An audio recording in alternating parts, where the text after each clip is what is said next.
This is a fearful time in American life, obviously. Americans are worried they could die of this disease, that someone they love could die, that they might lose their jobs, that the country that they grew up in could be crippled permanently in the wake of this disaster. It's a terrifying moment. And in that moment, we need wisdom and steady guidance from our leaders. We need altruism. They need to care more about you than they care about themselves. But in Congress, they don't. The foremost concern of some members is saving their own investment portfolios or making stupid partisan points or indulging their creepy ideological obsessions. Wondering why Congress hasn't yet passed a bill to help the country survive this? That's why. Details of the Democratic plan became public today. Huge parts of the proposal have nothing to do with fighting the pandemic we're suffering through. Read it, and you will find disgusting little interest group handouts added by lobbyists. Worse, the bill is suffused with the cruel bigotry of identity politics.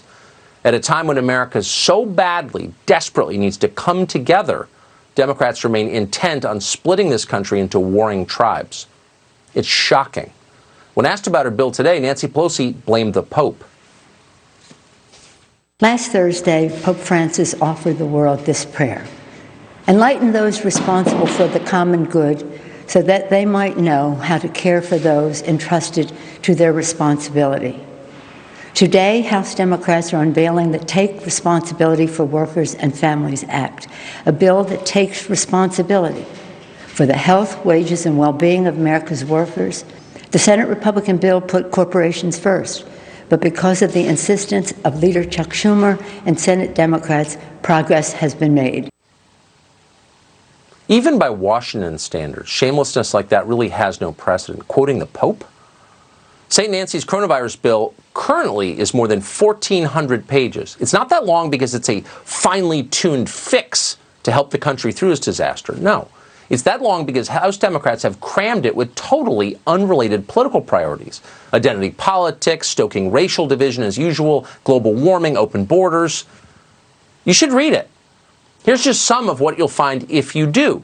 The bill would require every corporation that receives coronavirus aid to have officers and a budget dedicated to diversity and inclusion initiatives for a minimum of 5 years after they get the money, because that is going to keep America healthy and prosperous, just like it has. More bean counters making sure you're the right color before they give you a job. Okay.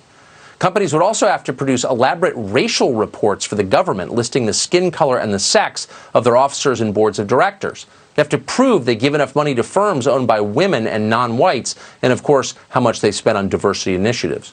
In all, this bill uses the words diverse or diversity more than 60 times. What does it have to do with a pandemic that might kill you?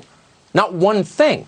It's just more ugly race politics, the kind they specialize in. Democrats think that's much more important right now. And then it gets worse than that. The bill allocates $300 million for hiring experts to manage coronavirus preparation and response. Those are critical jobs. But instead of looking for the most qualified people in a time of national emergency, and that's the only criterion that should matter in the least right now, period, are you qualified? Instead of that, the bill orders that employees be chosen on the basis of their race and disability status. This is insanity. It's dangerous insanity. Who cares what color your scientists are? But it goes on.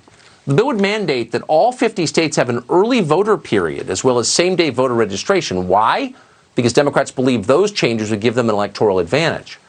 The bill would expand collective bargaining rights for federal employees. That's likely the group least threatened by the effect of coronavirus. But, and this is the real point, though, they're the most faithful Democratic voting bloc, so they're in the bill.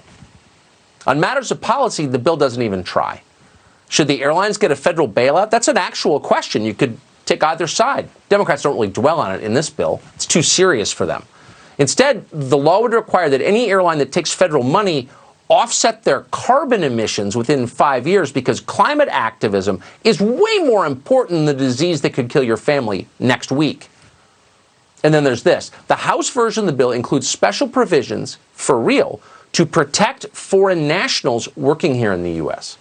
So we're staring down the barrel of the most profound employment crisis of our lifetimes. That's not an exaggeration. And what are Democrats doing? They're trying to automatically renew visas and work permits for all immigrants here in the U.S. because their jobs are very important, way more important than yours.